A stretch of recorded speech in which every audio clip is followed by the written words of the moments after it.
Welcome to a new edition of the Neon Jazz Interview Series with veteran jazz saxophonist, composer, and educator Greg Osby. He's making his way to Kansas City to play a gig on October 20th, 2017 at the new Black Dolphin Club, and he's no stranger to the Show Me State. Originally from St. Louis, he has been at this jazz game since the mid-1970s, and he got some good lessons at both Howard University and the Berklee College of Music. But the best education came from all of the cats that he played with over the years, a dream lineup of cats like Jack DeJohnette, Dizzy Gillespie, Andrew Hill, and so many others. We caught up with him during a very busy swing from Europe back to the United States, and he gave us a stack of moments of reflection and a portal into his life. So get to know him and dig this interview, my friends. Cool. Greg, it's an honor to speak with you. Thanks for taking some time out. I appreciate it. My pleasure. No problem. So let me go ahead and dive right in here and kind of ask you about your upcoming trip to Kansas City. You're going to play at the Black Dolphin tomorrow night. Are you looking forward to coming to town? How do you feel about it? It's a privilege to play anywhere where, there's a series of receptive ears and open minds. Yes, so I'll be playing in my native state. I'm going to have a good time. I actually don't know what I'm going to be in for because the music, I'll be introduced to the music tomorrow, and we'll have a quick rehearsal, I guess. So that's also very challenging too, because I'll be stepping into the unknown, and that's a lot more mysterious. And I anticipate, something a lot more surprising than the standard fare when people play together a lot and everything is rising comfortable. A word which creative musicians should never utter. So yeah, I'm looking forward to it. And you're from St. Louis, as you mentioned, you're from Missouri. So talking about how a kid from St. Louis grew up to have such clout in the jazz world and be such a veteran. You've been at it since ‘75. St. Louis at that time, was teeming with activity, both professional, amateur, just about every corner bar, or lounge, or tavern, as they were called. They had a Hammond B3. So that was kind of the backdrop of my youth. Kind of the wallpaper of my younger years, these kind of soul jazz, toe-tapping, finger-popping kind of groovy organ trios. That as well as, the irrepressible funk band or the groove band or blues bands. So, as a teenager, I played in all these types of ensembles, never having gone once to any sporting event ever in high school or anything like that. I didn't really know what they were talking about. I just played, and it was kind of a trial by fire and on-the-job training. When you decided to further your jazz studies, you went on to Howard and then eventually to Berklee. What did you learn in formal environment about jazz to help you so much? Well, they didn't teach me so much about playing the instrument per se, but in terms of organizing my thoughts and transferring that information to others so that they can interpret, my ambitions as a composer and, as a band leader. That's what I learned. I learned how to corral others so that they could more accurately interpret my thinking and my desires as a composer. So that's the real benefit of being in an academic environment. They teach you discipline and they teach you how to correctly and accurately relay, all of your concepts. Otherwise, you can do it alone. It'll be self-taught, but there's an unorthodoxy that goes with that, not knowing the particulars of conceptual transference. So yeah, school and I would say the biggest benefit was established relationships that I was able to foster, being in an environment with other young, talented hopefuls, everybody going for, the same thing and, having their eyes on the prize, so to speak. So before I left that realm of St. Louis in your early part of your life, I wanted to ask you, what kind of albums were you listening to when you were growing up, in the jazz realm specifically, that really influenced you? I really didn't delve that deeply into jazz until I went to Howard University, until I was around 17 or 18. Before that, it was mostly soul jazz and blues and funky stuff. And I kind of had a unique home environment at the time because my mother worked at a record distribution company. And she brought home armloads of free records every day.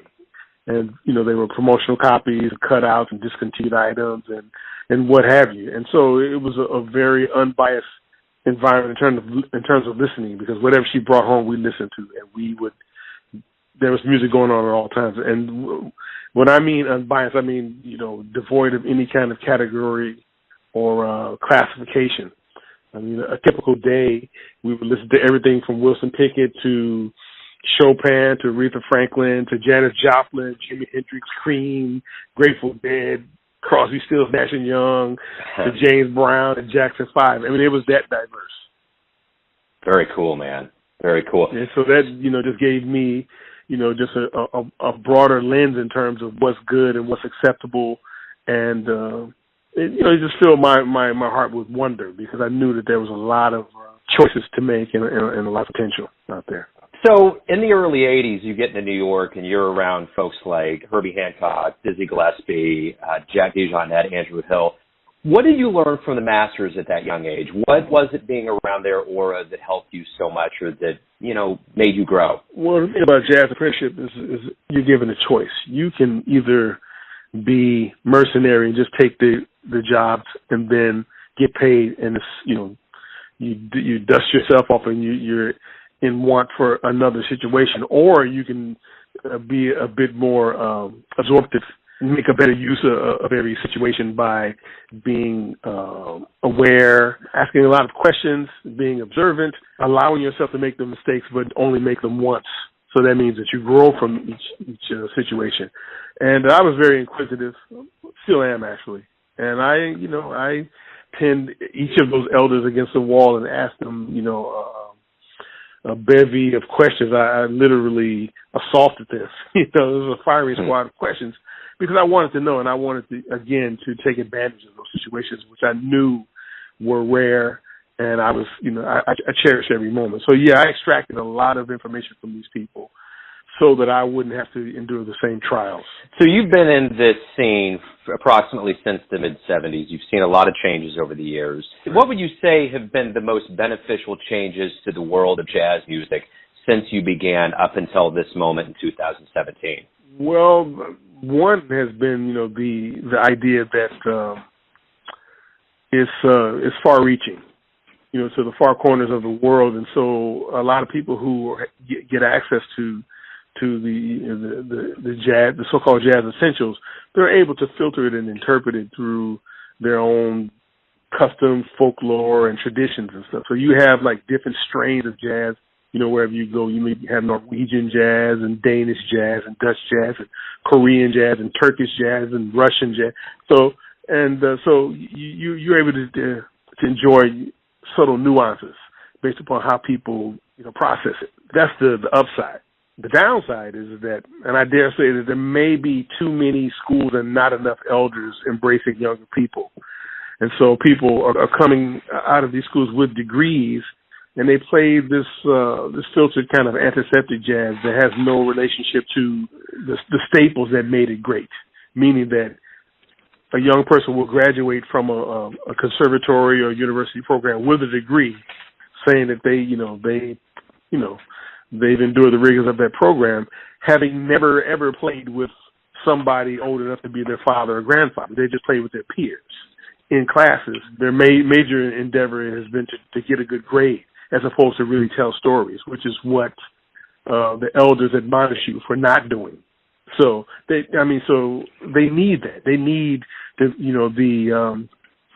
gruff, grimy exterior of people who've actually been in the trenches to tell them that this is the right way and this is the wrong way, as opposed to, I'm going to give you an F if you don't do what I tell you to do. So, let's face it, a lot of these teachers and these programs, they've never been on the road either. So you're getting this really severely filtered music that it doesn't have the root source in it anymore. So that's the downside. I mean, it's great that more and more people are playing it and it's accessible to many, but it's starting to lose,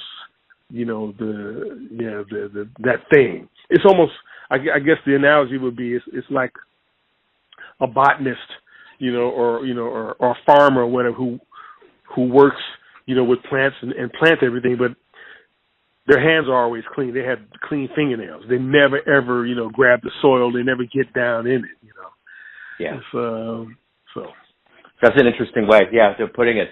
One of the levels of jazz education that I can purely understand is, a fan is seeing it live. And I want to ask you this. You play with so many people that a lot of people would love to have seen in their lifetime. But let me ask you this. What's one of the most memorable instrumental shows that you've seen that just blew your mind?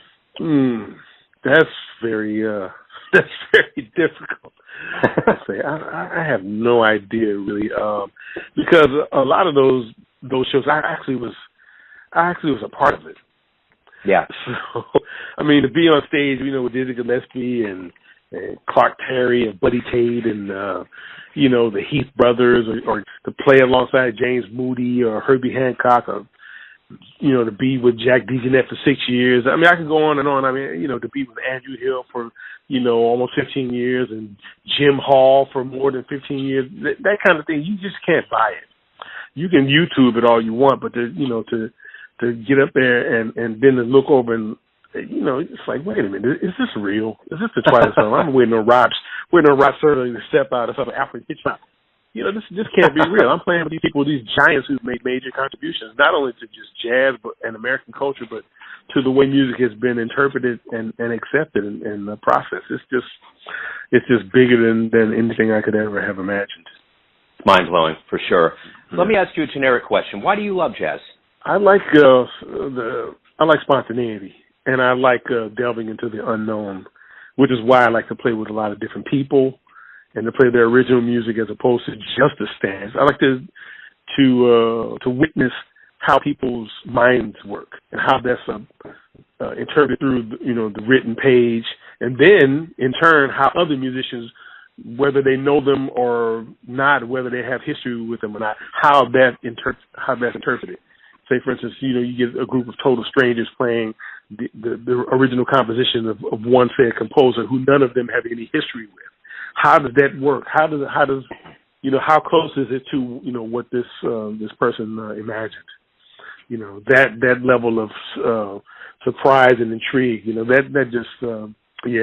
is beguiling. I mean, I just can't imagine being involved in anything else, because it's so gratifying when it comes together, and even when it doesn't. See, I mean, that's the thing. When it doesn't, when it implodes and when things don't work out. See, that's also something I look forward to, because now that's when the real magic happens. As Duke Ellington or Miles or Dizzy or Charlie Parker or whatever great was responsible for this quote, but they said the art is in the recovery. Yeah. So when you falter, now how do you get out of this? How do you box yourself out of this corner?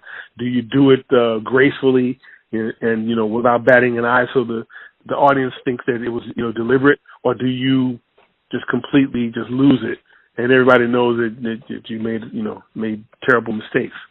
So that separates the masters from the serfs and the pawns, because the pawns telegraph their mistakes and the masters turn the mistake into something incredible and memorable. Right on. So let me ask you this. Let me get to the essence of Mr. Greg Osby, and I want to ask you this. Everyone has a version of who you are, or who they think you are. Your family, your friends, business associates, all your fans that you have. But when you wake up, when you face the day, you face your world, who do you think you are? I'm a person who's seeking to chisel away at the day's curiosity. Every day I wake up into a new world of wonder and discovery and achievement. I'm searching for the answer to the perennial question, and which is a two-word question, is what if? What if I do this, and what if I incorporate this, and what if I chip away at that, and what if I combine these two resources that have nothing to do with each other? What will they yield? So what if I do this? So I'm always in search of. It's like Leonard Nimoy. He had this program back in the 70s called In Search of. And so I'm a seeker. That's perfect. That's a great way to leave everything off. Greg, thank you. It's been an honor to speak with you. Thanks for opening up your world. Thank you for your music and for coming to Kansas City. I hope your trip is a fruitful one. Absolutely.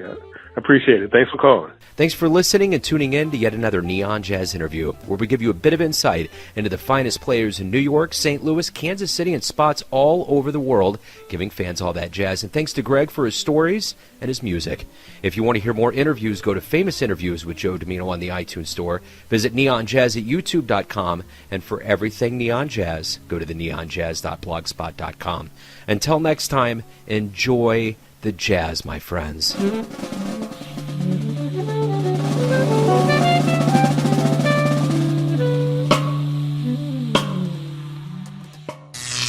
Neon Jazz.